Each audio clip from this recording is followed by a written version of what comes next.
Tidro lako ke menikah dengan tidro urina. Gak nyangka tian hanapeng ke musabah rupiah api. Tapi gak nyen urang kaya. Ngan gara-gara ke menikah langsung kaya. Putra mentak kaya ya, mentama urang tidak terjadi. Le urang inang merempak lako, le lako merempak urina. Kaya ya. Dah urinang yang na lako ada gatian tang je terima je keut. Alatan kaya ngalako. Pu kaya tema. Ilako tapuat dah yang nang kedroi.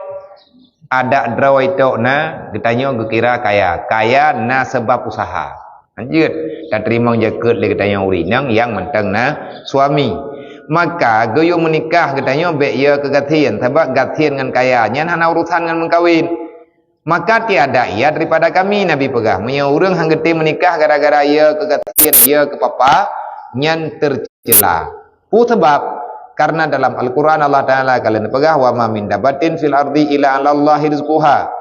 Siapa saja makhluk yang terlahir ke dunia sudah ada dalam tanggung jawab Allah tentang rezeki selama dia masih berada di dunia. Biaya ya tu.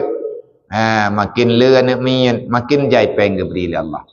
Habis ju peng, jai tak ju peng Pandai peng aku jai hana depan-depan tamang peng du. Makin le nak tu makin mudah harta, makin jai perumuhnya makin beragaya. Ya, di urinang pila kaya nanti makin melakaw ke le perumoh ke. Nyan sama dengan urinang yang kaya nanti. Bagdanya mana mau tahu? Iya Arab hoyan tajak kan. Megah ya Arab, menyalakaw le perumoh. Nyaba ulai korai tulis. Kaya tulis berokai, ipega.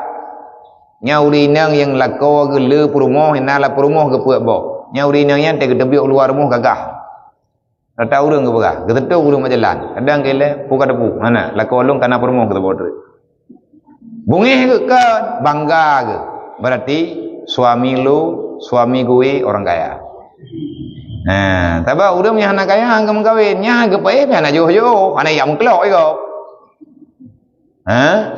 Anak yang melub-lub iko, anak yang tilak-tilak je kerung, yang ke pae juga taboh rumahnya mentingkat. Perumoh pun karena urang pertama merempak nyan berat terhormat. Anak pihak irinya batingkat you.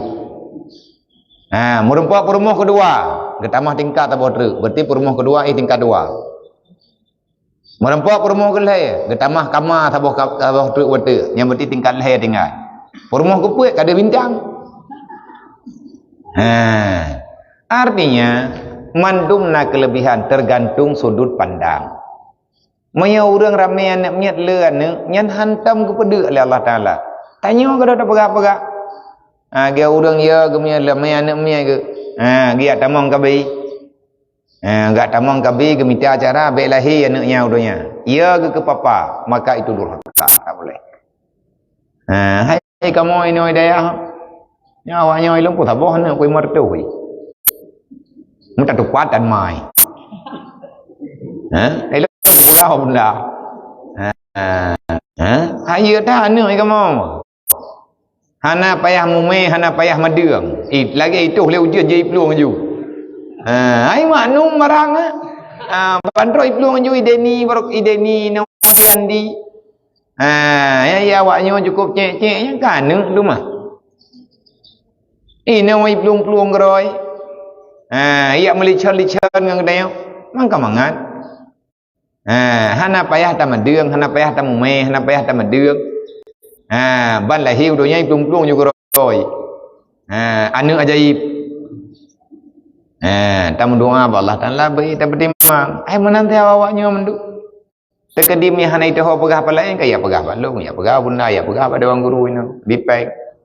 Anak kupiah li anak tilok hananya hanaji manangan tablok nak ke insyaallah taala hana orangnya hana tinggal hana luta kabrat tak mengkarat bid hana biaya tamu tang